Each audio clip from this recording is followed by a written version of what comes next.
Salut, salut! Si tu es là, c'est que tu cherches à remplir ta première déclaration d'impôt sur le revenu et tu ne sais pas comment faire. Tu es au bon endroit. Alors, la première des choses à faire, c'est de remplir le formulaire. Le formulaire, où est-ce que tu peux le trouver? Écoute, tu vas soit sur Firefox ou soit sur Chrome, Google Chrome. Tu tapes 2042, ok, impôt.gouv.fr, formulaire 2042. Tu arrives sur cette page et là, tu as les années qui te concernent. Ici, 2023, parce que nous déclarons les revenus de 2022. Tu cliques ici. Tu as ton formulaire qui arrive et tu fais quoi? Tu l'enregistres ou tu l'imprimes directement. Alors, dans tous les cas, il te faut l'imprimer. Une fois que tu l'as imprimé, tu fais quoi? Écoute, il faut remplir ton fameux document. Et comme c'est ta première déclaration, c'est obligatoire que tu coches cette case.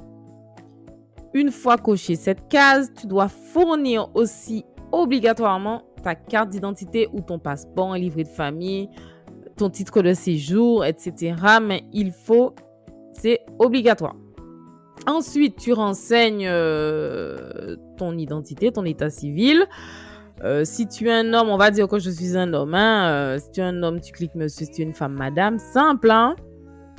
Ton nom, tu mets tes identifiants, etc. Ton adresse au 1er janvier 2023. Et si tu as changé d'adresse en 2022, tu le précises ici. Si rien n'a changé, tu mets ton adresse et c'est OK. Kourou, le 15 août 2023, la date à laquelle tu l'as faite. Ensuite, ta situation. Tu es quoi? Tu es marié, célibataire, etc. Bon, je suppose que tu es célibataire, donc tu coches cette case.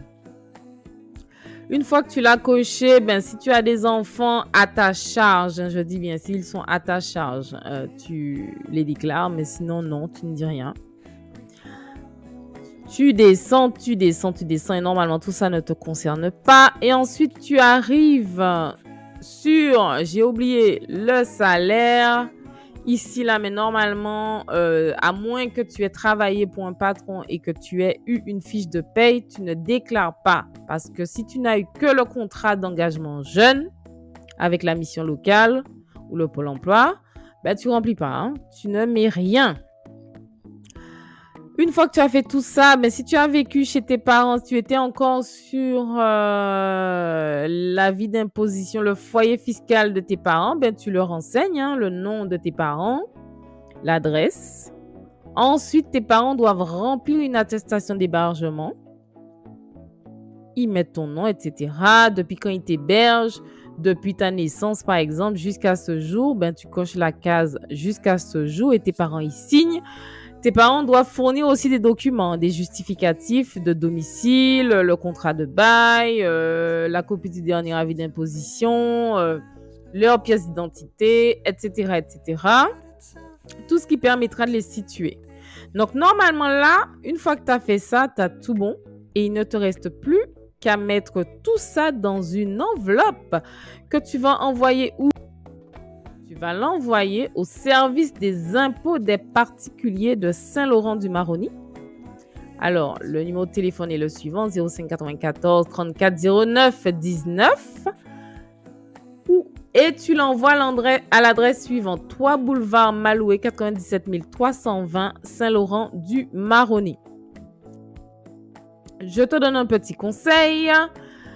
Tout ce que tu vas envoyer, soit tu prends des photos ou soit tu les scannes sur ton ordinateur de façon à avoir une preuve que tu as tout envoyé. Et s'il y a un problème, comme ça, tu as tout sous la main et tu renvoies.